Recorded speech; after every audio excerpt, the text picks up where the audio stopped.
Hello to all the comic fans, Marvel geeks, and all the nerds in between. Welcome to another episode of the Vigilante Vibes podcast, where we talk all things Marvel, along with other fandoms, but without the toxicity that's taken up way too much space in every fandom. I'm your host, Megan Nicole, and today is one of those days that we will discuss the other fandoms, meaning DC. And helping me today is probably the biggest Superman fan I know, and he will help us get all the way through the movie and tell us his thoughts on the brand new movie, Superman. So please welcome George. Hello. Thank you so much for coming on. You're really the perfect person to come talk about this movie. Gosh knows I've been excited about this for years. We know each other because of the group that you have online. And I've always been very vocal about, my love for DC, my love for Superman, and kind of my criticisms towards past iterations in the last few years of what was missing. And ever since Gunn was announced to take over DC, and announced that his project was going to be Superman, I got very excited. He's kind of a career that I've followed since I was younger, as I'm sure kind of you have too, whether it was, watching Slither, his first major movie, or Scooby-Doo 1 and 2. I just found out he did those movies yesterday, and I was like, what? It's something that you're going to have to go back and watch with, your own little ones again and have kind of that reawakening. That's James Gunn's style. All right. So yeah, I was very excited for his Superman. I've been following it very closely for a long time. I know a lot of the complaints early on was nobody was really a big name except for Nicholas Hoult as Lex Luthor. But that was kind of the staple of any Superman movie, that Lex Luthor was kind of the big name, whether you had Gene Hackman or, it's kind of a weird name to say out loud because everything but Kevin Spacey, back with Superman Returns. And then a bunch of kind of no names. And as soon as they announced, my wife and I went and watched Rachel Brosnahan on The Marvelous Mrs. Maisel, which is a fantastic show. If nobody's ever watched it and you fell in love with her because of Superman, you should definitely go take a look at that show. And then kind of try to watch some of David Cornsweet's stuff, whether that was Pearl, which he was the best part of that movie, in my opinion. After James Gunn saw him, he watched Pearl and said he might make an okay Superman, and then called his agent and said, I want to meet him. Yeah. And so yeah, I was there. We got lucky, and the local theater that we had a very small Thursday before it opening, and we got to go first showing at like 2:00 in the afternoon. Theater was kind of dead because I just think nobody knew about it. It was just like soft kind of launch. It was really intimate and kind of cool. There was a few people, but not many. But it was really cool to see everybody's reactions in that theater, because you had people like in their 60s and all the way to like, we had a few young kids right behind us to hear their excitement. And that was really cool. So that is really cool. Here comes my kid who's, yeah, so thank you for having me on. It was really funny, because I do, both Buffy and I watch your podcast, and then we had a few members going, oh, you should have George on, you should have George on, you should have George on. I'm like, I'm not going to press the issue, I'll do it. Yeah, no, so I'm happy to be here. If anyone that's listening, if you want to be on, just ask. Like, I don't care. And like, I'm happy to have you on. I'm glad those people like brought it up, because you don't really go knowing people want to be on, because there's been a few times where I was like, you should come on, and they're like, absolutely not. And you're like, okay, well, fine. I think it's always fun to talk to fellow geeks and get other opinions. It's one of my favorite things to go to the local comic book shops I have here, is go and we end up spending 2 or 3 hours just talking to the comic store owner, and we have different opinions. He's somebody else that's having me on his podcast on Thursday to talk about this. And, he's a little bit more of I like the darker side of like comic book movies. And I'm like, I'm here for the light, happy-go-lucky, yay! And that's what this movie was, thankfully. And so I was excited where you reached out and like, yeah, let's do it. So, yeah. And now we're doing it. Yeah. So, how many times have you watched Superman? So it's only been once now, but we are planning to, because we have a special needs kid, as you guys saw walking by. We are planning maybe later today to go again after the podcast, actually, was as soon as we can get him in, because he can't handle 3D glasses and all that stuff. So we have to go to kind of a standard zoning, and we figured a Monday afternoon, maybe nobody would be there. So yeah, better than Tuesday when all the tickets are like half price. So everyone's going to be there. Yeah. I get it. I have a special needs kid too. And I know she'd love this movie because of crypto. Because of no way. It's not happening. If there was a little bit more crypto, I think we got a lot of crypto, but even more, kind of with something like he did with Baby Groot, where it was very prominent. Crypto was kind of more a little subdued here and there. For the kids, for the adults too. Let's not. Well, we are getting a crypto like mini-series, right? Yeah, I'm excited about that. Yeah, he announced that's one of the projects that might be coming up. An animated series, which would be great for like little kids introduction and stuff like that. But yeah, I think if you could get your kids to go sit down like in a movie, and that's what we're going to try with this one, is just try to see if you'll sit still for a movie. Godspeed, I could not.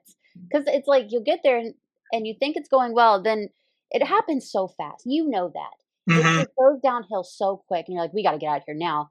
I don't think I'd be able to with that movie. I don't think I'd be able to leave.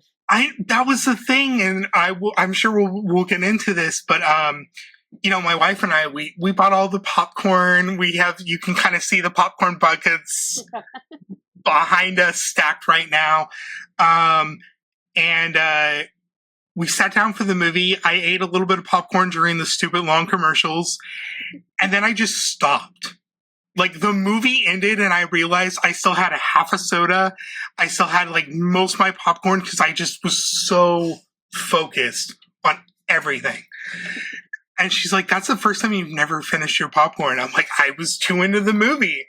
But yeah, like you're saying, it takes one thing, and they, especially with special needs kids, loud sounds or whatever. But it's something we want to try because we can't always get a babysitter. And my wife and I left the movie and we're like, we want 5 more hours of this movie.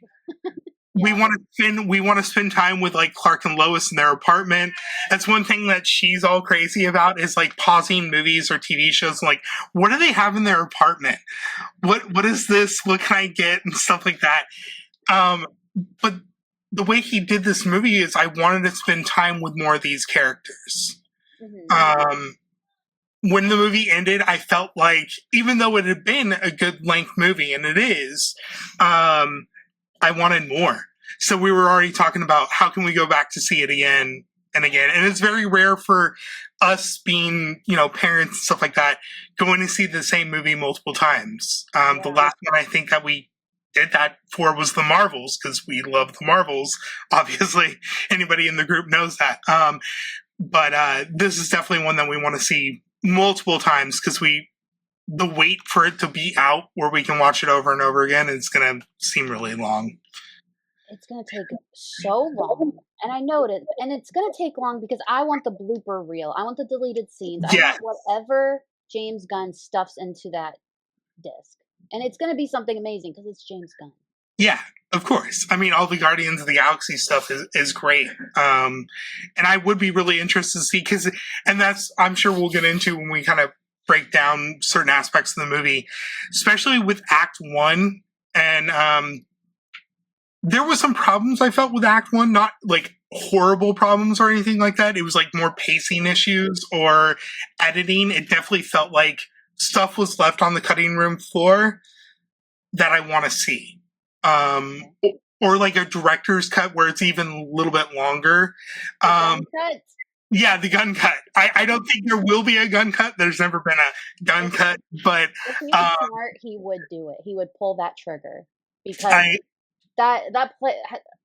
Imagine the Snyder bots. How mad will they be that he gets an extended cut? Yeah. I think that would be hilarious. And we have to talk. I have to remember that the little jabs that they take at the Snyder fans in that movie was just. Her and I were laughing like for 2 minutes straight, and the people behind us were like, shh.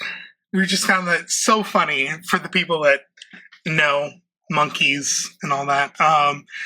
So starting the movie. Okay, like as soon as it started, I didn't know that the clip they released, James Gunn released, of him falling into Antarctica, I didn't know that was the opening clip. And it's like, I look back on my young, naive self telling my listeners, I wonder where this is in the clip. I bet you it's towards the end, right before the climatic battle. No. That's how the movie starts. I was very shocked that we got a Star Wars-esque opening crawl. But it worked. I think it worked for the most part. I mean, it was a little bit shocking to see like these like bullet points of this is what you need to know. But this is what I wanted to say about like the opening of the movie is it's clear where Gunn is getting inspiration for the Justice League and all those other things is the DC animated universe, especially the early 2000s, whether it was Batman the Animated Series, Superman the Animated Series, Justice League and Justice League Unlimited. He's inspired by that. And I've recently been showing my wife the Justice League series because she wanted more Hawkgirl. So I was trying to give her, it's not the same Hawkgirl, it's a different Hawkgirl, but I'm trying to give her a little bit more Hawkgirl. And the beginning of this movie, I kind of mentioned briefly how I had a little bit of like pacing issues. It felt like for anyone that watched that old Justice League show, I hate calling it old now, but I guess we're old. But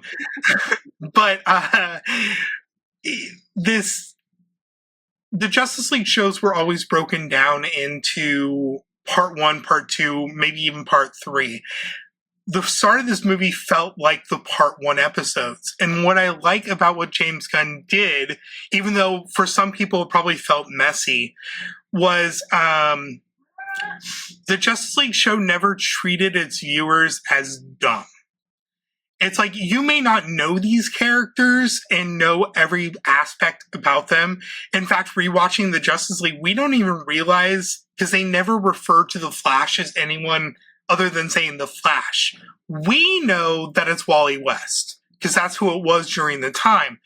But we're more than halfway through the series, and they've never called him Wally or Wally West or anything like that.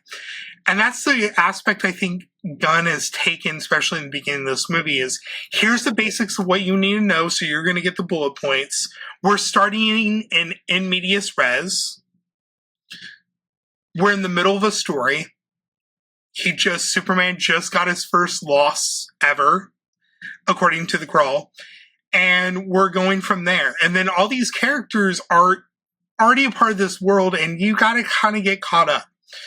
And we'll drop a name here or there. You're going to be introduced to heroes that are already established that you may not know. I would hazard to guess, like, a lot of casual viewers are not going to know about the Green Lantern Corps. They're going to know certain Green Lanterns, whether it's because they grew up with Hal Jordan or they grew up with Jon Stewart because of DC Animated, or maybe Kyle Rayner because that's who the 90s, early 2000s Green Lantern was. So when they see Guy Gardner, they know the basics of a Green Lantern, but they may not understand the core, and that's okay. That'll be explained later. or here's Hawk Girl, but we don't really know her origins in this movie.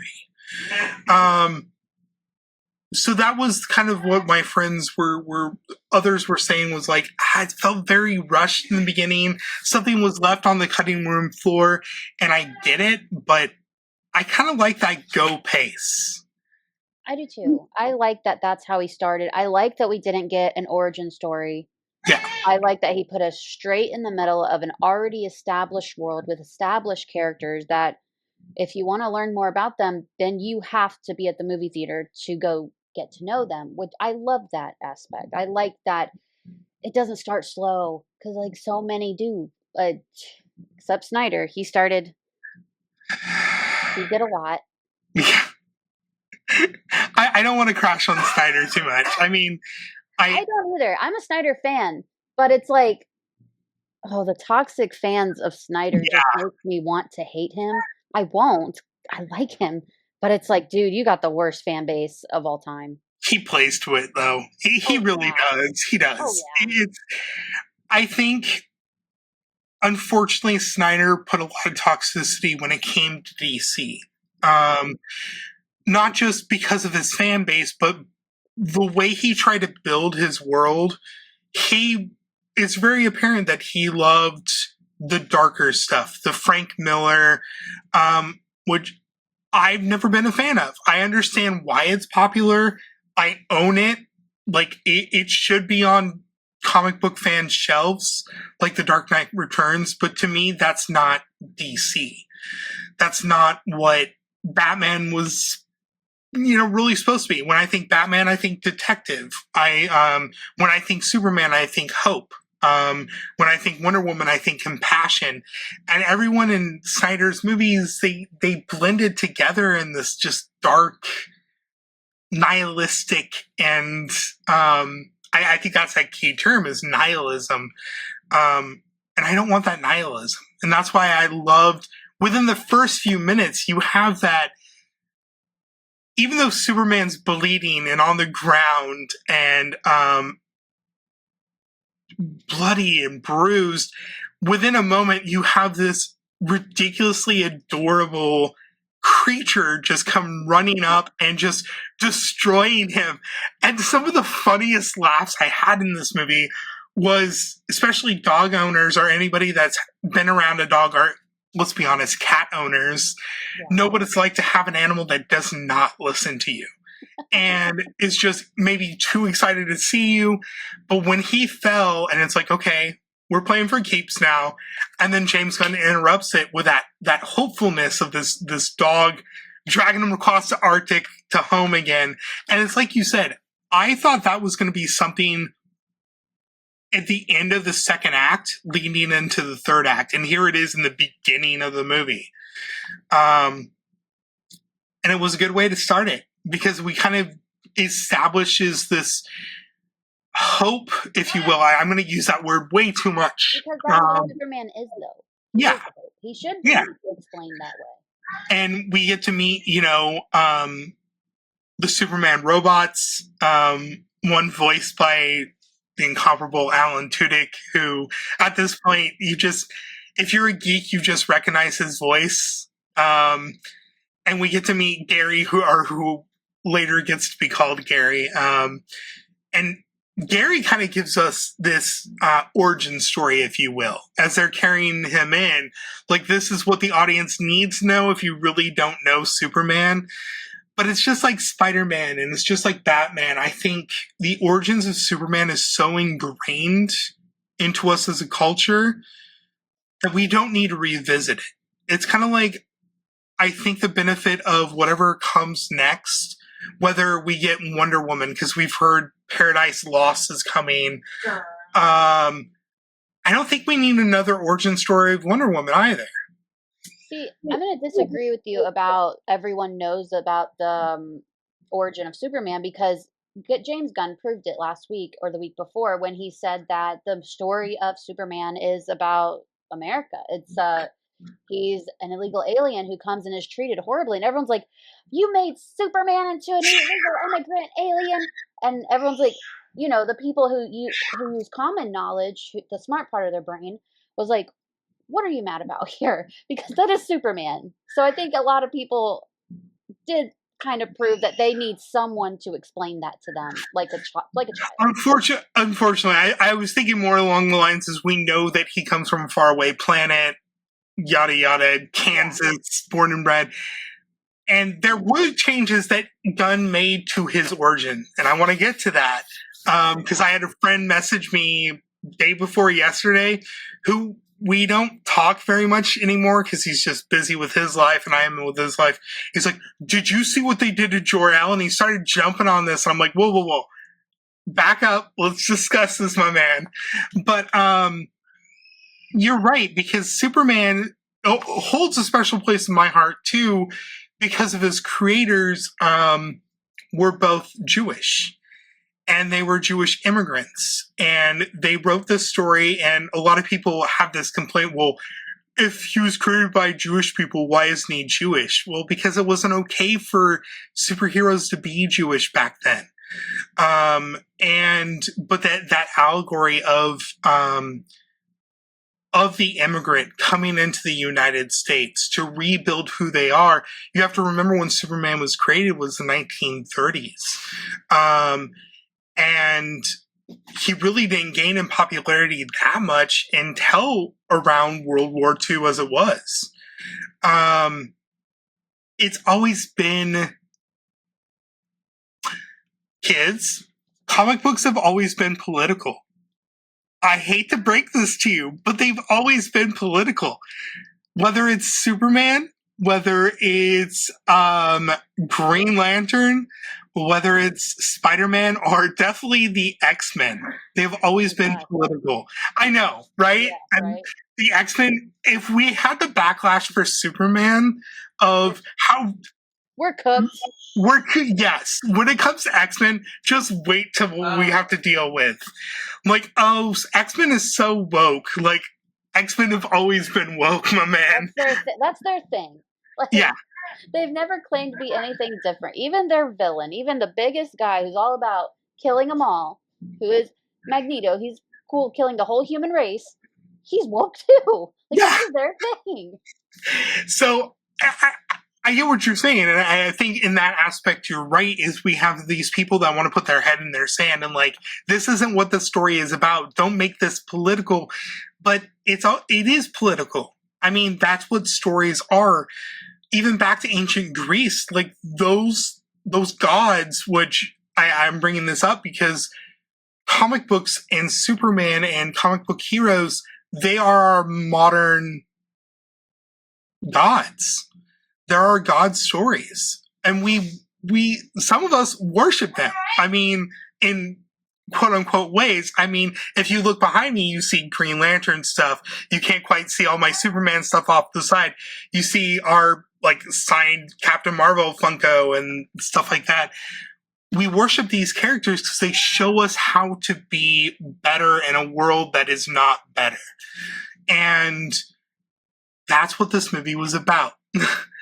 And if you take offense to that, you've grown up wrong, I'm sorry to say. You're not a comic book fan. You're not. There's no way. Kindness is the new punk rock, and you're not. I love that line so much, and I'm not going to get tired of that line. But yeah, so, the movie starts, and Gary kind of gives us the rundown of who he is, his weaknesses, his strength, whether we need to get him in the yellow sun to heal him, and stuff like that. Let's play the recording from your parents. Wait, I know it was announced, but I was still kind of shocked to see Bradley Cooper as Jor-El. It was announced. Oh. And I was kind of, I've lately in the past 2 weeks, 3 weeks leading up to this, I stopped watching clips. I didn't want to see anymore. I kind of avoided news, but I did see that he was announced to be not only like a voice of one of the robots, but another role. And then so the actual role like came out with the movie. Yeah, I think so. I think I saw somewhere spoiled that he was going to be Jor-El, but to me, that's not a big deal because I knew this wasn't going to be an origin movie. So we weren't going to have like a big Russell Crowe, like, God, how long was that scene in Man of Steel? Like 20 minutes? And then our Marlon Brando, it was clip. That's all it was a clip with him, with Jor-El and Lara giving him his message. It was also really cool. Not that it's not our first time hearing the Krypton language, but for it to be spoken so fluidly was very cool to hear. And I'm sure we're going to hear more of it once we get, I don't want to get too into spoilers, but the next major movie. Okay. All of it. Let it all out. Once we get more Supergirl, we're going to get more of Krypton and Kandor. I'm sure of it. Yeah, it's like you said, here we're going to start the movie. We don't need to see him coming to Earth. That can be told to us in 5 minutes. And it really was. It wasn't a long scene. And that's the way our movie begins. And it felt, like I said, to bring it back to what I said before, like one of those Justice League episodes. Things have been happening. Like, you turn on an episode of Justice League and it's just like, they're in the middle of a fight and you're just like, what's going on? Did I miss the first, whatever minutes? And I like that. It treats the viewers, as being smart. And I like that. I also think with them giving the origin story, it wasn't just, for the audience. It did have to do with what was going on, what he was battling internally when it came out that, oh, your parents are actually trash. Like, it did come out, like, we did get more of that, and it did intertwine with his origin.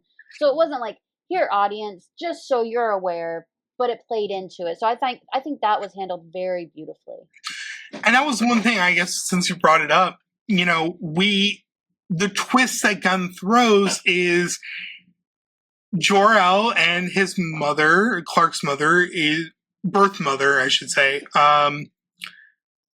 were not probably good people. And I was okay with it. And I'm a Superman purist. Like, I love all the goofy stuff from Golden Age and Silver Age. I laughed hard when they brought up the hypno glasses because I remember that and reading that when I was really young. But it's always sat wrong for me that whether it's a Christopher Reeve movie or Man of Steel, that the thing that pushes Clark to be Superman is hearing a recording of his birth father. I like the twist, and I like the twist of, it doesn't mean that they were bad, but when you kind of know Superman lore, everybody else on Krypton were basically horrible people. They were so far up their own butts that even the Green Lantern Corps didn't want to like touch Krypton. Like they just like, no, all right, you guys we're good. And it makes sense then that his parents would be the same way. Now, you could go, well, it's a cultural thing. Okay, even if it's a cultural thing. And because like this extended message that Luthor uncovers and uses as a smear campaign against Superman, like his mother says, start a harem and have babies, have as many babies as you can. And I'm just like, but isn't that a standard like Jewish mother? Just give me grandbabies, all the grandbabies. So that was kind of a joke I made with my friend that contacted me. I'm like, well, maybe it's a cultural thing. It's like, she doesn't care. Get with as many women as you want. Just give me grandbabies. That's what I want. Okay. And then Jor-El saying that, rule over these people. You're going to be better than them. That's such a dad thing to do. Like, you're better than all of them. Yeah. See, and that's the thing I'm saying. That's why I was like trying to calm my friend down. And I was like, dude, it could be that, it's a different language. It's a different, for all we know, he could have said something along the lines, and if they screw up, you can lead them, you can be better. Or they're just horrible people. And they're horrible people. And they are simply, and this is common in our culture right now. And it kind of started a little bit with Snyder. It started before. I'm going to throw it to Eric Kripke and the Boys comic books, even before it became a show, because I know you're big on the Boys. It's like one of your faves, and I'm not ripping on it. Oh, but no, don't worry. I have my own opinions on that damn show. But especially the comics, because I read the Boys comics. Mm-hmm. I'm kind of waiting for the show to be done to binge it, I guess. Good luck with the last season. I know. So, but this whole idea of the ultimate human being an ultimate douchebag. And or you go to Invisible, right? And you have the Viltrumites as these conquering race. And Mark is the one, good one out there. And a lot of people were saying, well, this is just copying Invisible. It's copying Dragon Ball Z. I'm like, but Superman came first. This is just Gunn tweaking little things to show this fits in our new world. But look, it's not. It's the argument of nature versus nurture. That's what it is. And Superman's nature or the nature of Krypton is to maybe think themselves better than everybody. But nurture, we look at the Kents and we look at how they raised him. One of my favorite moments was, I think this was more towards the end of the movie, after they free Superman from his prison, and Lois takes him back home. And we get a look inside of the Kent homestead. And it just felt so real. I grew up with Smallville, you grew up with Smallville. We spent seasons in the Kent home. And it always felt a little bit too nice, didn't it? It very staged. Kind of like when you're selling a house and they stage the house. It's too nice. It's not lived in. Yeah. And we got to the Kent homestead and it felt real. There's a scene where it's a little thing, but they're walking back into the house because Martha says, you have to see this on TV. And we see that they have this shitty little, 25-inch TV. And I'm just okay, that feels like a kid that grew up on a farm in a family that was struggling for money. That home felt lived in. And that was one thing I want to point out to Gunn is all the apartments and all the sets, except for maybe the Luthor stuff, all felt very real. Clark's apartment felt real. Even the home Mom Pa had for him felt real. Yeah. Are y'all related? Because I haven't felt that love since I saw my mom last. My gosh. The Kent stuff, and it all comes back to the what we're saying in the beginning of this movie, this nature versus nurture. The Fortress of Solitude, except for when Krypto has his way, feels like a hospital in a way. It's too clean. And that's always been the way with any Fortress of Solitude, except for maybe Man of Steel, but I don't want to call that the Fortress of Solitude because it was a ship. That was but it's very hospital-like. And then you get to the Kent farm later on, and you're like, this is what shaped who he is. The goofy young guy that says, well, darn, or what the hey, man. You see this in the Kent home. And I really loved, like you said, the love that we feel with the Kents in this. I feel like they were parents that made mistakes. And I love that. I love that Jonathan in this version is the overly emotional one. That was and this comes from a guy that I cried in Superman 6 or 7 times, and I can't hide when I cry. My wife says, you cry with your whole body shakes. Like, you try to laugh it off as like you're coughing or something like that, but I cried during the opening, like literally the opening DC logo of Superman breaking his chains. I started crying. So when they established that Jonathan Kent is the emotional one and he's a bigger guy like me, I'm like, I love this. And you're right. I felt the love even in the small scenes that we got. Because it wasn't a lot with the Kents, but it was enough. Yeah. Whether it was them leaving their voicemail. I loved watching Ma Kent like have the phone on the coffee table and bending over and speaking a little bit too loud about things that Clark probably has no idea of. She's like, oh, so-and-so said this, this, and this. And it just felt so real. And that's what Gunn does well is, even though we're dealing with a movie of godlike characters, that they feel so real. And I think that in some ways that's a problem sometimes Marvel has, is we have these characters that you just can't relate to. I don't know if that's the right word, but like they're just so far above us, you know? Like I can't relate to anyone on the new Avengers or the Thunderbolts because I don't know what it's like to be that. But a lot of us know what it's like to struggle in a family environment, struggle to do better.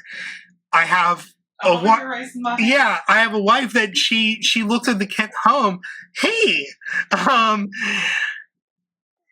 hello. That she's like, I lived in a home like that growing up. And it's like you said, I haven't felt that love since the last time I talked to my mom, you know? And the fact that he can write this so well that we can feel it is a good sign, I think, with DC. And I think, like Creature Commandos, he did a good job for us to care about these monsters. Like, we felt for the Bride. We felt for G.I. Robot. We felt for Weasel. You know, Peacemaker. Oh my God. Like, thinking that you would, like, understand this, like, kind of borderline really racist guy, and you're like, I feel bad for you. I love that she agrees with everything. She's just, like, clapping. I love it. Wish I had more students like that. But I agree. Never in my life did I think that James Gunn can make me care for Dr. Phosphorus. Yeah, right? Yeah. Like, bro, I thought I was in charge of my emotions. No, James Gunn is. Yeah. Yeah, and I think he does such a good job with everyone. Whether it's the new, I'm going to use the term that my students use, and if they ever find this, they're going to cringe, and I love it. The new Riz Master of Jimmy Olsen. I just made my wife groan in the kitchen. It's worth it. I didn't think I'd be simping for Jimmy Olsen, but halfway through, I was like, does Jimmy have that sauce? Yeah. What are we doing here? But it's so funny because if you go back into old Jimmy Olsen comics, he is popular. He's Archie. You know, he doesn't realize that he's popular with the ladies, but like in the newest Superman comics, or the last time I read anyways, he's still with Silver Banshee, who used to be a villain who flips to be a good guy because she's in love with Jimmy Olsen. And it's just like, oh, okay. Or, you know, I even cared about like the lesser Daily Planet staff because they all felt real. Like Cat Grant felt real. I wanted more of Perry White, to be honest. I think this was one of my favorite Perry Whites I've ever seen because he just felt so good. And I got the impression that he actually knows Clark is Superman, which I love. Oh, yeah. I thought that too. By the end of it, I was like, he knows. There's no way he doesn't know. He has to. Yeah. And that's what my wife was saying. She's like, so in this universe, did Lois figure out that Clark was Superman, or did Clark tell Lois that? I'm like, I hope it is she's smart enough and she figured it out. Or 100%. our hard-headed set in her ways that the hypno glasses didn't work on her. I don't know if you heard that. She said, or she was so hard-headed that the hypno glasses didn't work on her, which I could see too. Or like I hope it's something deeper. Like she never actually looked at his face, so the glasses didn't matter. She just knew like the mannerisms. She figured it out on her own. I hope it's something weird like that. That's like only you, Lois, you little punk rocker, would figure that out. And it's one of those things of us that know the Superman lore.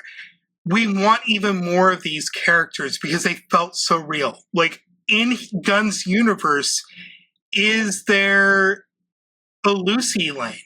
Like, does she have her sister like she does in the comics or like on Supergirl TV show and stuff like that? We learn that Lois has a sister, which she always has. Was the sister punk rock too? Or was she Daddy's little good girl? Is Sam Lane a member of this universe? I wanted to know all these little things about all these characters. He made me care about the robots. I know. My heart broke for 4. I know. And, and he finds him later on destroyed, and he's like trying to stab his head to put a screw back together, and just like, I care about the robots. I care about the dog. Well, of course we're going to care about the dog, but it's he just made Guy Gardner someone that people can be like, I love that guy. You're like, I know. Whoa. And I've never met a true, because I'm a huge Green Lantern fan also, that is truly a Guy fan. Guy has always been there. Tolerated. I am. Okay, my wife said she's a Guy fan. I think she's a Nathan Fillion fan. But it's not until Jeff Johns did Green Lantern Rebirth that they really gave Guy like this background story of befriending Yellow Lanterns, and their friendship is like, we're going to beat each other up. But I even cared about Guy in this. Did I want Guy to get socked in the face? Absolutely. He has a gold tooth. I want to know if Batman is the one that gave him that gold tooth because he knocked it out. I need that scene somewhere. If there was one person I wanted more of, actually, was Hawkgirl. Because out of the members of the Justice Gang, I hate saying that name, by the way. I just want to call them Justice League International. But she just didn't she didn't talk a lot.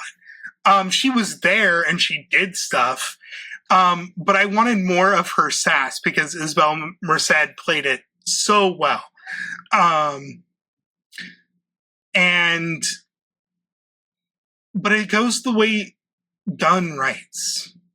Gunn knows how to make us care about characters we never thought we could. And care even more for characters that we care about. It's so cool to see little kids online excited for Mr. Terrific, who is such a great character, and I'm so excited to have. To me, he's one of those guys that stole almost every scene he was in. He had the humor, but it was a humor in the way, like, I know I'm smarter than you, but I'm not a douchebag about it. Yeah. I'm used to being a douchebag about it, but I'm trying to be better. One of the best scenes in the movie, I think, is him taking Lois to go find the portal to save Superman, and he just comes out and wrecks house. Is one of my favorite scenes in the movie, because it's the stereotypical James Gunn pseudo hallway fight, if you want to call it that. And it's just done so well.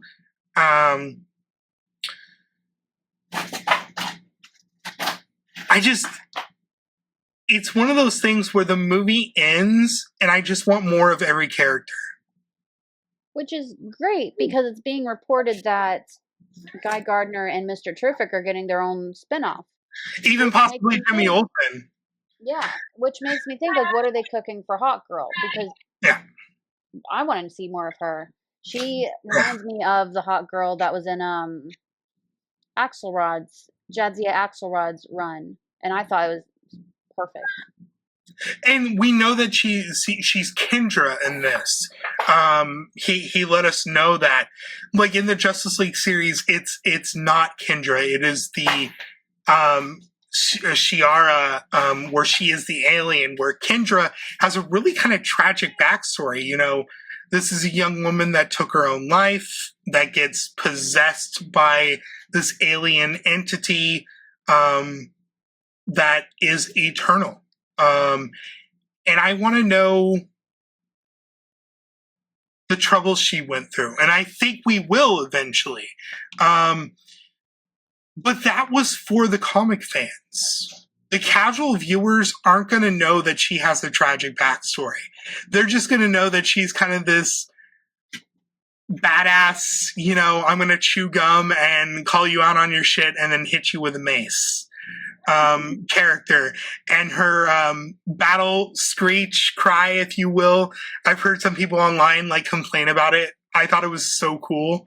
It was something unique to the character, because even my wife was like, does she do that in the comics? I'm like, not that I remember. And she's like, yeah, that's Black Canary. She's the screecher. I'm like, yeah.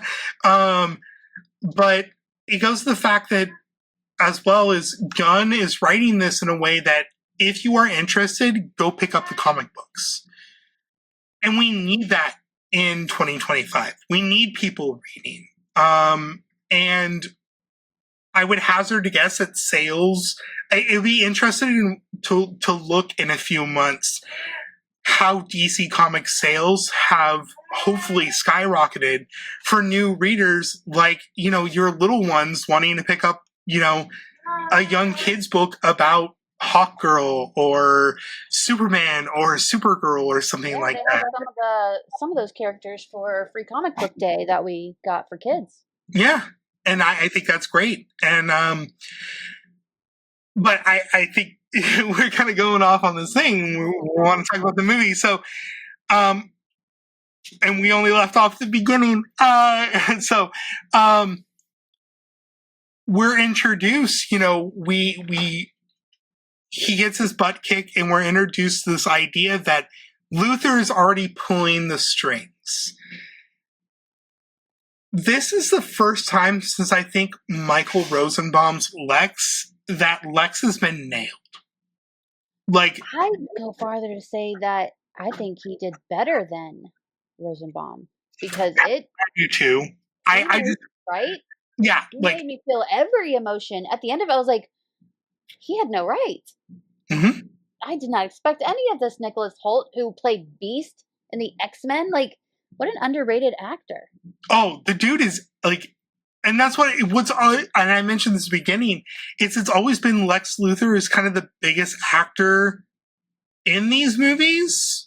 You think back to Gene Hackman, who already had a career, and Christopher Reeve was a daytime soap star. Margaret Kidder wasn't that big; she got bigger afterwards. But it was Gene Hackman that was kind of the powerhouse that brought people in.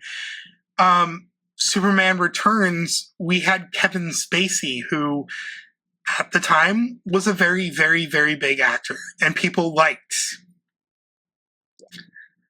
Less we can say about that, the better. Yeah, that one hurts because I really liked a lot of his movies.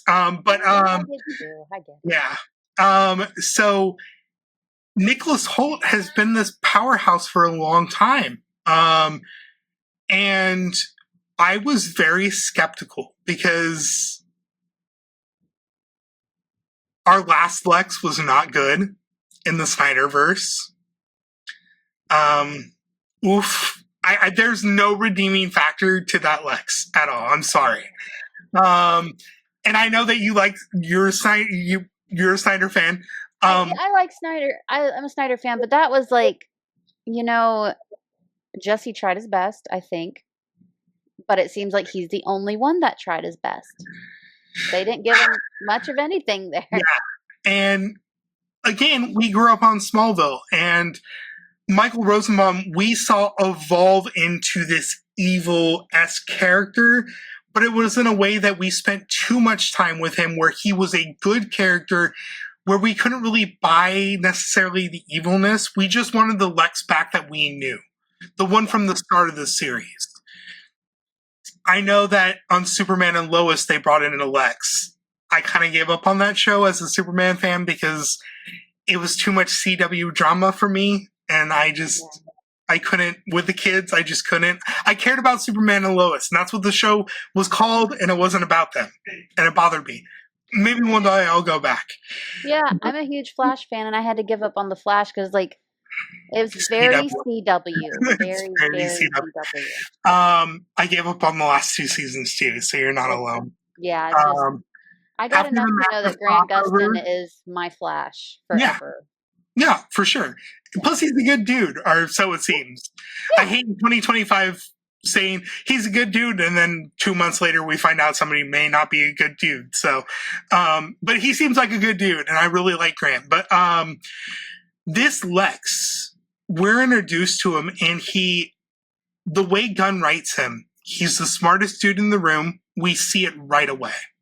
Mm-hmm. And we see that it is such a parallel to what we see in our real world. Everybody loves this billionaire. They worship the ground he walks on. We're introduced to Eve Tessmacher in this version, or this version of her, that is clearly more obsessed with him than he is with her. And power to her. I want to get back to her a little bit later because the twist they did to her, making her smarter than she appeared, was just loved it. Lex is so petty, but Gunn makes us understand where his pettiness comes from. This Lex wants to be the center of attention. He wants to be the Superman. And so we understand his anger, but we should not condone it in any way, shape, or form. We see that he's pulling the strings with having this hammer of Bravia beat up, and the way that he does it too, with all these cameras, and he's calling out like chess moves, was really clever, and I really like that, because in the grand scheme of things, the major movie versions of Lex that we have has been obsessed with land. Gene Hackman wanted to destroy California to be a landowner. Kevin Spacey's Lex Luthor in Superman Returns wanted to build new land with this kryptonite so he could control the land. In this movie, they even kind of do a little bit of a nod like, oh, he cares about land here. No, he doesn't. And he even tells us that. Now, that would have been icing on the cake, but that's not what I'm here for. I'm here to destroy you. It's all about you. And I really like that Superman's like, dude, you're a little bit creepy with this. You're a little bit too obsessed. But we're introduced to Nicholas Hoult and Lex, and I have to say, do I love Gene Hackman's Lex Luthor? Yeah. I mean, he's the first major motion picture Lex Luthor. He's charming as all hell. He's funny. Did I like Kevin Spacey? Yeah, I did. There's a scene in that Superman Returns where he yells at he's trying to get Lois to call him a genius, and she's not doing it, and he screams in her face, and it's like one of my favorite Lex scenes in any movie. Until this, because every scene that Nicholas Hoult is in, he just oozes this toxic charisma. I want to call it toxic charisma. Toxic aura. I don't understand. How can you make Lex Luthor have so much swag? as such a bad guy and such negative swag too. But at the end of it, I'm like, I kind of just want what's best for him, to be honest with you. I was happy to see him get sent to Bellerive, because I know we'll see him again, because Bellerive has been in the Suicide Squad. It's been in Peacemaker. It's been in Creature Commandos as well. They weren't, shipping him off to Arkham or something like that, because he's not insane. I mean, he definitely has mental illness. He's a narcissist and a sociopath. Yeah, I mean, he radiates this toxic charisma that mirrors people in our own life in 2025. Be them influencers or billionaires that try to control our government. And that's very much what I got from this Lex, and he nails it. The scene where Superman comes into his office looking for crypto and throws his desk against the window, and the way he just sits there so calm and then taunts him behind the coffee mug is just so well acted. And it's so the connection this cast had, you could feel it. Whether it's behind the scenes or on screen, I bought that David and Rachel had charisma for days. I bought that David and Nicholas had kind of a rivalry going on, because Nicholas did try out for Superman and lost it to David. And I think that probably fueled some of those scenes. In a good way. Not in a, I actually want to hurt David way. Yeah, no, I get it. It makes sense. They do have this chemistry that is so off the charts that you can see on screen and off screen, but especially Lois and Clark. What I loved about this movie is that they didn't sugarcoat a relationship that was like, they're meant to be, they're perfect, they're incredible. What they were was very flawed. Two people who were complete opposites, who didn't even think this would really work, still try. And that's relatable. That's understandable. It's not this fairy tale within a Superman movie. This is real stuff. And I really like that. You mentioned the trailers, and I wasn't expecting the movie to start this way, that this was something that would come later. The same can be said for one of the best moments. Some of the best moments of this movie is just talking, which in a superhero movie is kind of not heard of. You think of, over on the Marvel side, some of the best moments are action-packed. Whether it's we finally get Avengers Assemble, like we hear those words, or so on and so forth. It's action. Some of the best moments in this movie are talking, are the most heartfelt. And this goes to those things that we saw in the trailer that happened early on in the movie. That interview that Clark gives to Lois, here, interview me, was so raw and so beautiful in a realistic relationship way that you're going to push each other's gears. And we see Lois for who she is. She is the intrepid reporter. She is tenacious. She is an unmovable object in what she believes in. And the fact that she calls him out, saying, and she's trying, there's this beautiful thing where she's saying these things, but on her face too, she's it's like she's almost pleading, I still care about you, right? And I'm asking these questions. She does so much with her face that's wonderful, but that whole scene is one of my favorite scenes of the movie. And then she goes to clean. And we have this moment before Superman or Clark storms out, Rightly so. I get that he's upset. I walk away from situations. I don't like to fight, and Clark is the same way in this movie, and I like that. She says something along the lines of, maybe this isn't working, or something along those lines, where she's had the doubts about their relationship. And of course, this gets resolved by the end of the movie. But Gunn doesn't do this thing where he tries to fix it right away, or he tries to go and have them say, I love you to each other in that moment. He makes the fight believable, that they both kind of walk away. This happened. There's no unhappening what this is. And we just have to have faith that later on they'll reconcile. And they do. And it's beautiful. And I love the moment that they do reconcile. I love we get to see Superman, or Clark and Lois's first I love yous to each other, what we've never really seen before. You go back and you rewatch the Christopher Reeve movies, and the relationship with Clark and Lois is a little bit weird.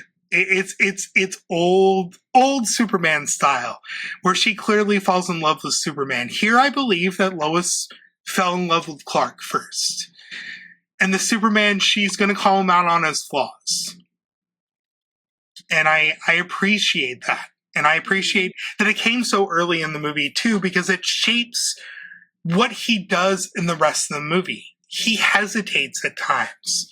And he calls himself on that in the end when he confronts Luthor. He says, I make mistakes. And that is the Superman that we need. Because of the allegory he is. Somebody that is an illegal alien, that is constantly worried about making the wrong choices, but doing the right thing nonetheless. And he's going to make mistakes. He's 3 years into his career. We're not seeing a Superman that is just fresh off the boat, first putting on the costume for the first time. For 3 years, he's been doing good. And for the first time, he makes mistakes. And we see his reasons. He's like, people were going to die. And she's like, I get that. But, and it's that moment that we need to take the breath with Superman. And that's something that a lot of directors haven't done with Superman before. That moment to breathe. I never felt that in Man of Steel. I never felt that in Batman vs. Superman. I never felt that in Justice League. Where it's like, hey, are we doing the right thing? Instead of just doing.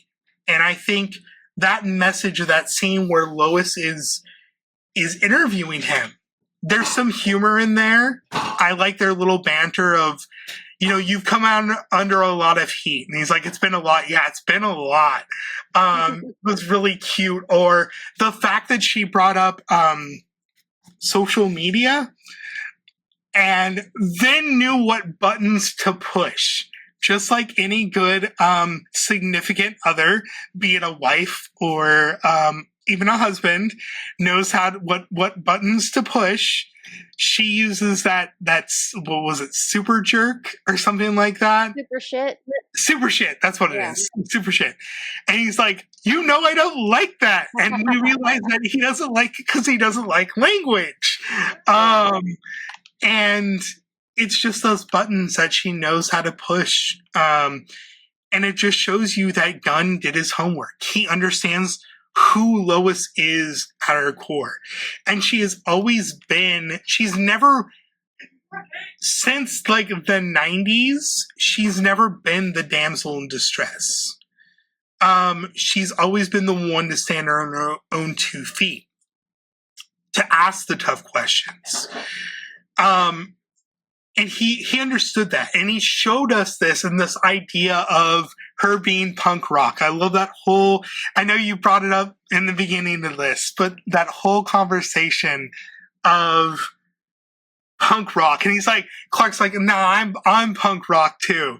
And I like this, and this, the Mighty Crab Joys and stuff like that. And a quick aside, too, my wife is giving me a look because I was the one to teach my wife this. Superman is a big music guy in the comics. In fact, his favorite band, if you don't know this, is Metallica. Which is mine. Which is my wife's favorite band. She mentions, and I wish I had written I'm down. mad that there's no Metallica in the soundtrack. She's mad there's no Metallica in the I soundtrack. wonder if we'll see him like come into being a fan of Metallica, because if it's that big of a thing, I mean, and that seems like it's right up James Gunn's alley, is to incorporate, because he made a whole playlist for each character. Yeah, he did. And this was the first James Gunn movie since Scooby-Doo that didn't have, like, the official soundtrack that we hear in the movie. There's like one licensed song, and that is when Mr. Terrific is doing his thing. I was fully expecting to come into this with a Guardians of the Galaxy level soundtrack. And I was like, if you were to place money in like, hey, George, what songs are going to be on there? I'm like, there's going to be some Metallica because of this, this, and this. He tells Superboy that he is he owns every Metallica CD. And here they have an argument about punk rock and bands, and she mentions real bands, and then he brings up the James Gunn created Mighty Crabjoys, and I kind of look at my wife and I go, yet nobody brings up Green Day? Okay. I got a little bit upset about that. But this idea that Punk rock, not hi, whatever. punk rock. Green Day's not recent. They're 80s now. Anyways, I like this idea of that kindness being punk rock. Of Lois being punk rock in a way to rebel against her father, who those of us know her father is military, that she was an army brat, that she moved around a lot. She never got to have roots. She had to take care of her little sister as well. It makes sense that she would be, it makes sense that she would be punk rock. And again, this goes into the whole thing of how real he makes his characters. And how he can evolve them. It would be so easy to make a movie that would have been super cheesy, like Batman and Robin back in the day. Because that is what a lot of people think Superman is. And he was able to place this heart in with almost every single character. Like, when we meet the Justice Gang, they call Superman out on his shit for not taking care of business. We have this kaiju scenario, which I loved because it was so random. I had so many questions about how this kaiju came to be. And they kind of swept it under the rug, and that's where it felt like an old animated series episode. Don't question it. Just, it's a kaiju. What more do you want? It's a kaiju fight. Just take it. It's just happening. Yeah, it's happening. So, the Justice Gang comes out, and Guy Gardner and Mr. Terrific call him out on his shit. Like, yeah, you're saving people, but how much damage is being done? And we realize, this Clark is still learning the ropes. But we also have this beautiful moment where he's like, we can save this creature, or at least find a way to put it down humanely. And he has to watch in horror as these other heroes kill it in a horrific way. When you really think about the way Mr. Terrific kills it, it's really kind of horrific. Like, he sends those spears down its throat and, like, blows up its stomach, and it's just like, oh, God. But it's that humanity, too, where it's like, I understand why Guy Gardner is getting in Superman's face. I get why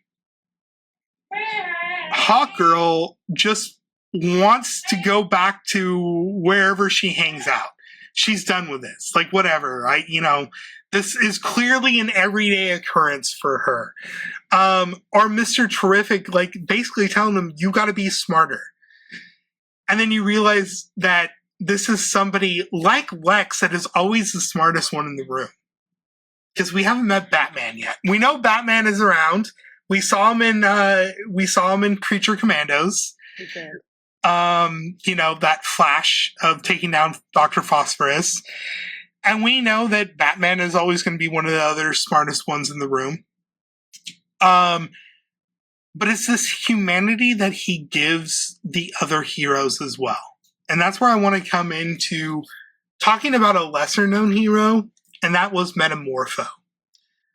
Because we were introduced to Metamorpho in this movie when Superman is eventually captured. He turns himself in very much, and I've seen a lot of the Snyder Bros going, Snyder did it, because he turns himself in to the authorities. After Lex leaks the true recording of what his parents said. And he turns himself in, and it's all for Lex to get him in the secret prison, which, by the way, back to Lex being petty, taking your ex from, it looked like prom, that girl looked like she was still in a prom dress years later, and locking her in this prison, damn. But we're introduced to Metamorpho. And Metamorpho I have always been a fan of the lesser heroes. I know I'm a huge Superman fan, and he's like my hero. But when it comes to DC, they have all these, Marvel does too, don't get me wrong. But DC has a lot of great lesser heroes. Like one of my all-time favorites is Mr. Miracle from the New Gods. Another one is I've always really liked Metamorpho, and he is a character that is like crafted for James Gunn. He is a hero that looks like a monster. And we don't get a lot of backstory. We get no backstory. Like, how was Metamorpho? Well, if you want to know, go read the comics. Go watch Justice League, the animated series. We get no backstory. We just get this guy that is a prison cell that can change his body into the elements.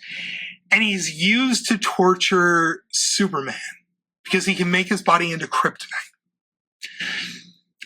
And then we have this really broken-hearted guy in Metamorpho that he doesn't want to do this, but he is doing it for his child.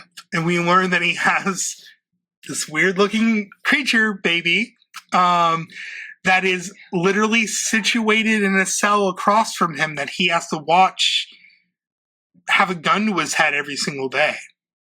And he tortures Superman for, God, it feels like 20, 30 minutes of this movie. It probably wasn't. It just felt like a very long time.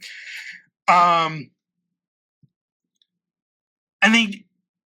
the actor played it so well. And Metamorpho looks so amazing. And I just felt for this character that I just wanted to hug him. By the time that he got out and he met the other Justice Gang members and like, you should join us. And he's like, I love that name. And Guy Gardner's like, you're in. I just wanted to hug Metamorpho.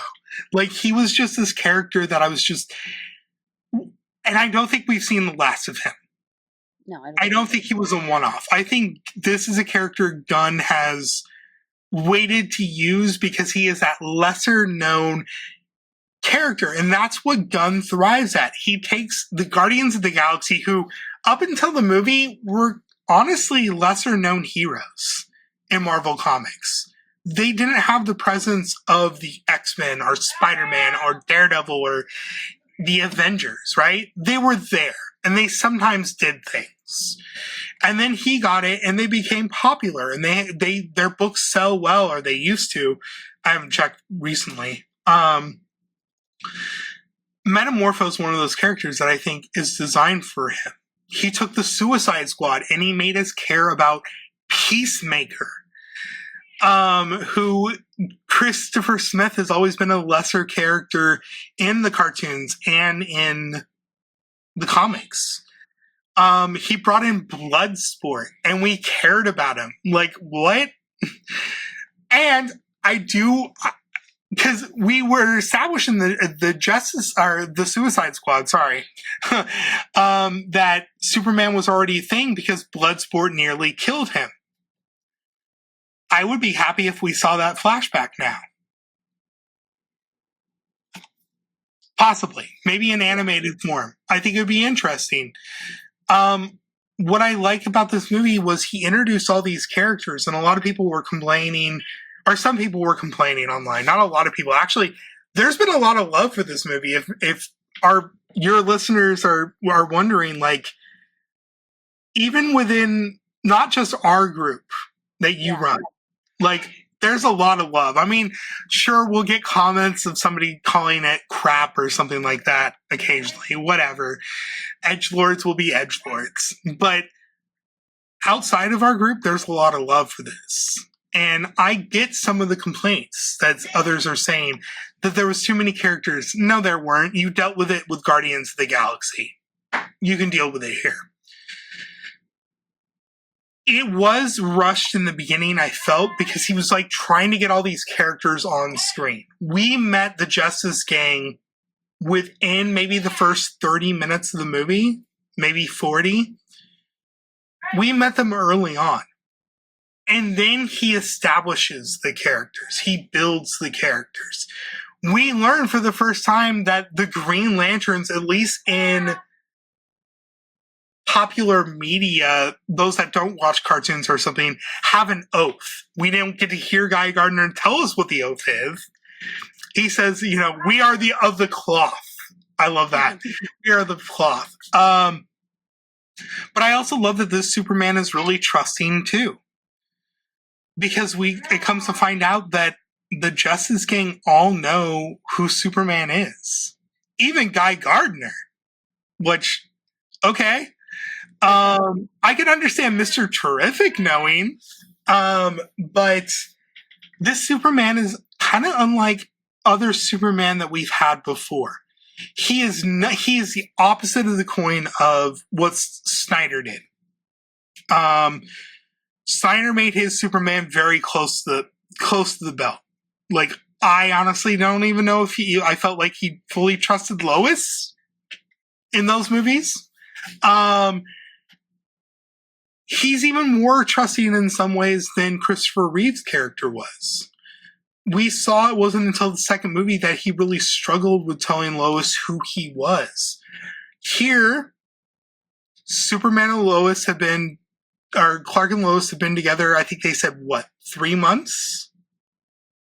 I can't remember. 3 months. 3 months. And she already knows who he is. Now, again, this comes back to did she figure it out? Did he tell her? We don't know.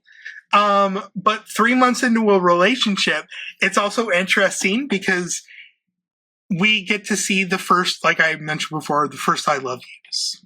Yeah. Which my wife and I are a sucker for. We love all the romantic stuff like that. But he's the one who says it first. Which is different because it's always been kind of Lois telling Superman, I love you. Or something like that. And we don't get her I love you until the end of the movie, which is well deserved. One of my favorite moments of the movie. But this Superman is trusting. He trusts the people of Metropolis. When he gets his butt kicked, he's saved by a shawarma. Was it a shawarma or a vendor or something? I forget what he was selling, but he's like, "You ate my food once, and you told me." I don't know if it was shawarma. I thought it was like a hot dog or something. I can't remember now. I don't remember. I can tell you later when we go to see the movie again. But the people love him. And that's where that betrayal comes in. And I think Gunn plays to this well. When the truth of that video comes out, it plays on two things in our real world very well. Number one, how fast social media will turn on somebody. Yeah. And this is something that we have witnessed in the past 10 to 15 years. Whether it's also playing off of something that Gunn had to deal with too, because if your listeners remember, it was a few years ago that Gunn was fired from Marvel. Yeah. For something in old tweets. Like, like They were like, I will say, they were messed up tweets. I'm not They saying were they pretty weren't. old, so it's like, I'm not saying they weren't, but like this idea of people can change, people can grow. But yeah, I mean, I think this was how fast they turn on him. And his guilt of it too is really played into a factor that affects us as a real world. This is somebody that is in the limelight, and it's refreshing because the people that are in the limelight that make mistakes, we don't often see take responsibility for it. And the heartbreaking thing is Clark takes responsibility for something that is not his fault. He's taking responsibility for the sins of a parent, which no child should have to do. I agree. You know? And I think it's really interesting. And then that social media aspect, we can bounce into the idea of the very funny thing we learn about in the Pocket universe of Lex has been behind the smear campaign of Superman all along, using social media. I want to say Twitter and X because it basically probably was, but and he's done the same thing he does to crypto, which is reprehensible. But he puts like probes inside of little monkeys' heads, and he has monkeys on typewriters writing out this hate campaign, which was just such beautiful social commentary that I felt like I threw out there. I applaud it. I applaud that he went there. And I kind of want to make that my new thing. Is I want to get a still image of the monkeys, and anytime we have somebody like in the group or outside of the group just smearing hate just because, I just want to post the picture of the monkeys. Or maybe you should do it as your moderator. The past few days, that's what my head has gone back to. I was like, oh, another monkey. Yeah. It's amazing how much social commentary, not just like, and it goes back to this idea of Superman is woke. Comic books have always been woke. There's difference between this idea of this wokeness. I hate using that stupid term. But the social commentary that he puts in as well. Lex's social commentary for all those billionaires that people fall at their feet, whether they are YouTube personalities or in government, or government adjacent. And he does it beautifully. And we understand that maybe Lex, before his obsession with Superman, had the best intentions.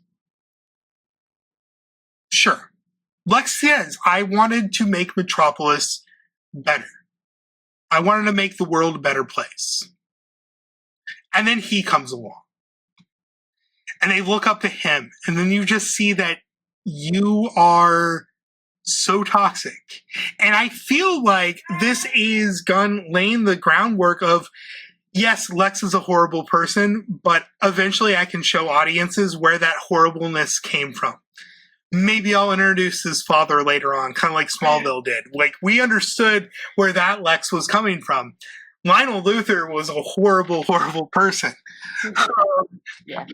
And we understood that. And then we also have these beautiful moments where it's like someone, like the social commentary, if you will, of Eve Tessmacher, who seems like the stereotypical influencer. That she is with a person in power simply because they are in power.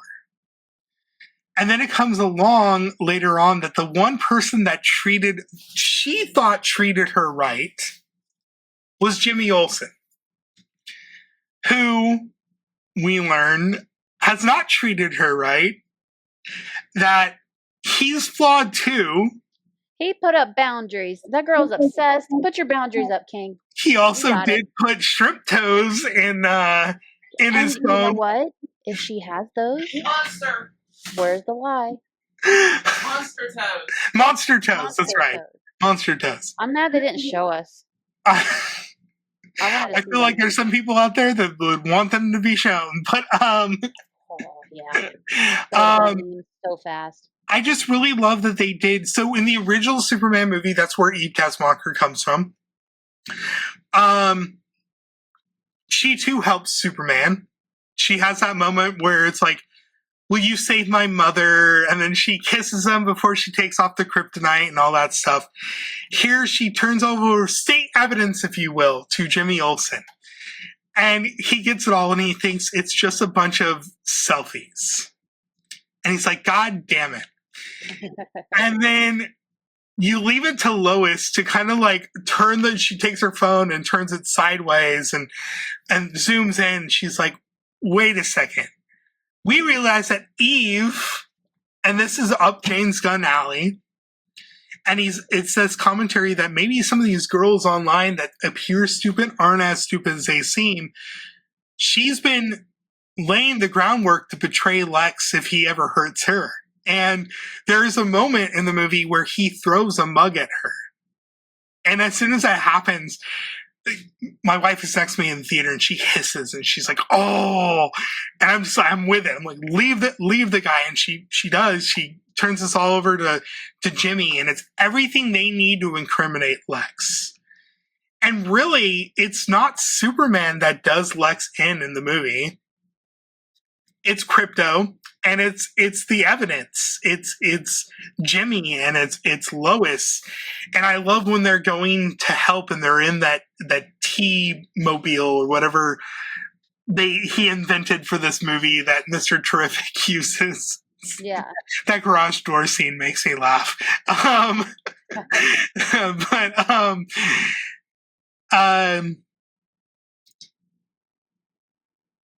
love that it's the lessers that are able to overcome this billionaire through the power of journalism or through don't be cruel to animals, you dick. That was the one I was like, full support. 100%. And we've learned that they actually cut out a scene with Krypto because I guess there's a scene where they I imagine use kryptonite to weaken him, and Lex like punches and kicks Krypto, and they cut that out of the movie. I'm like, that's good. That's probably a step too far if they showed that. But going to this idea of the way the movie is structured and why I was so engrossed throughout this whole movie was he understood the assignment of what makes comic books great. And something that Marvel kind of dances around. Every once in a while they'll do it. And I think you're kind of with me. I've listened to some of your reviews too. But sometimes in Marvel, we wonder, okay, this horrible thing is going on in New York. I'm going to use Daredevil for an example here. Fisk is putting martial law on New York City. But at the same time, we have the Void coming in. And Void wipes out most of New York. What are the other heroes doing at this time? Does Fisk just is it even going to be bring up? Of course not.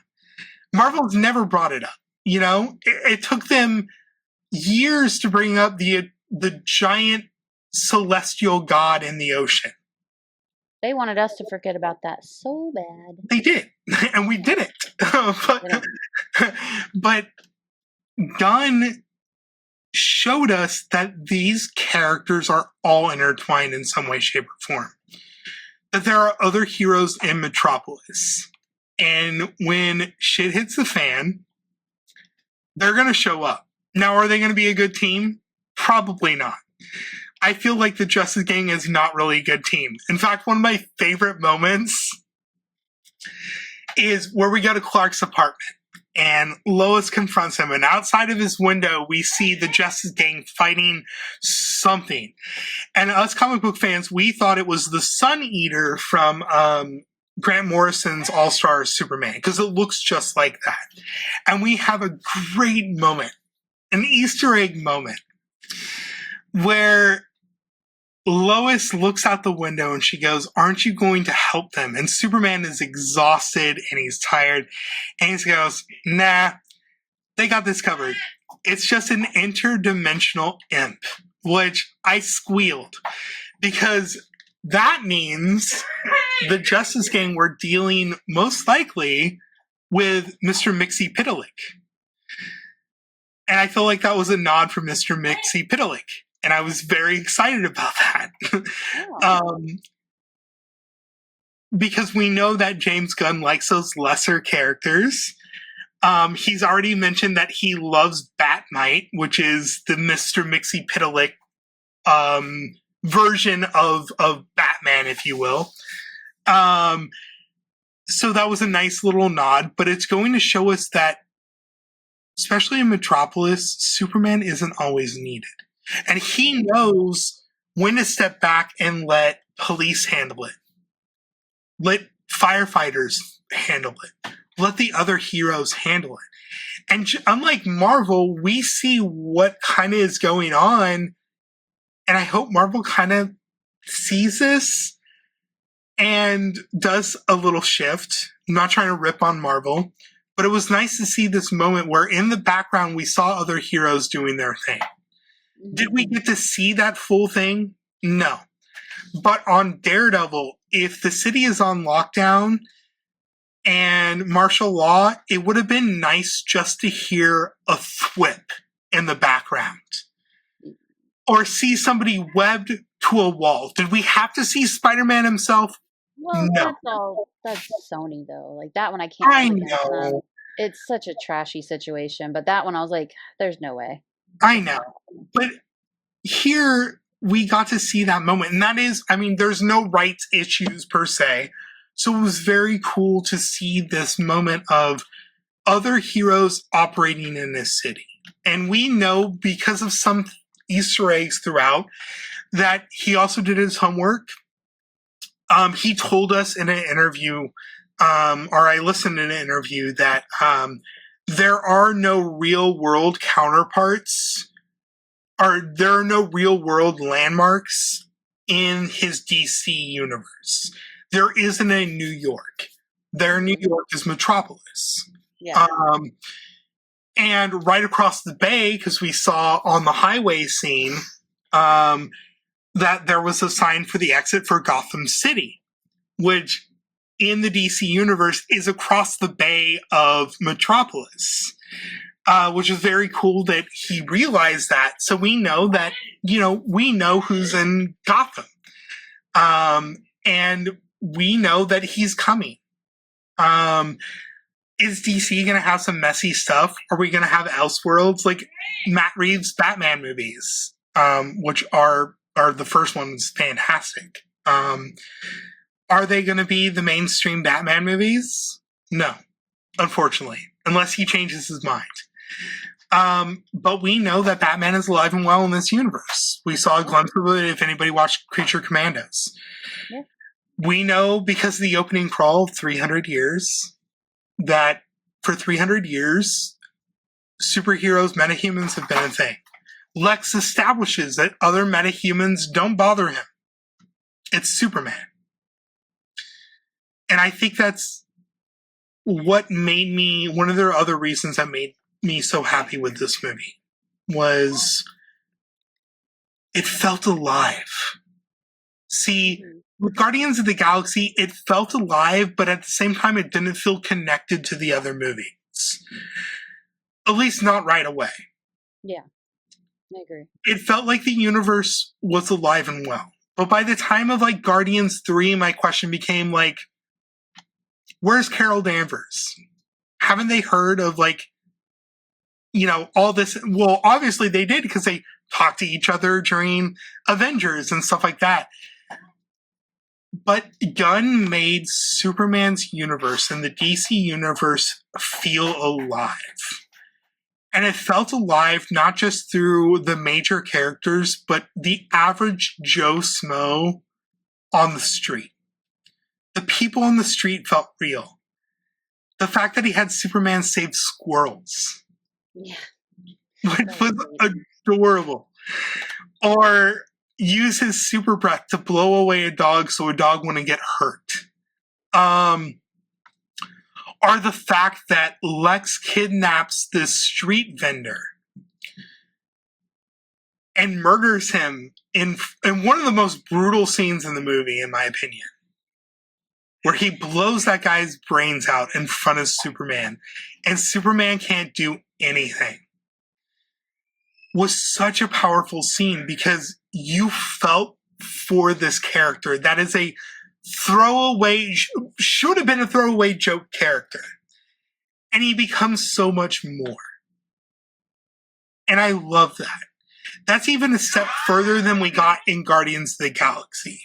Like Guardians of the Galaxy, everyone played an important part, but that random robot prostitute didn't, right? It was a throwaway gag. But here, the random person on the street mattered. When Perry White is telling the different people in the bullpen of the Daily Planet to get up to the roof so they could escape, he mentions everybody that we have had before, we briefly met. And then he picks one random person. Now, I know it's not a random person. It is a character from the comics. But that person had no lines in the movie, but we saw him in the background. That person mattered. Mm-hmm. And it felt like the real world. And it felt like the world that we need now. I agree with everything you said. It definitely does feel like this is what we need in the world. But we do have to wrap up. I'm so sorry. My kids are ruining my life back there. You don't need to be sorry. It's fine. It's fine. So thank you so much for joining me. Like I said, you were the perfect person to come here because you just have such a passion for the characters, for the story, and I love that. And I loved hearing your thoughts. You made so many amazing points. So thank you for joining me. Thank you for having me. Of course. So to our listeners, thank you for listening to this episode of Vigilante Vibes. Wherever you're listening to this episode, click that subscribe button so you don't miss any of my amazing guests like George or any other future episode. Thank you for listening. I hope you enjoyed it. Have a marvelous night.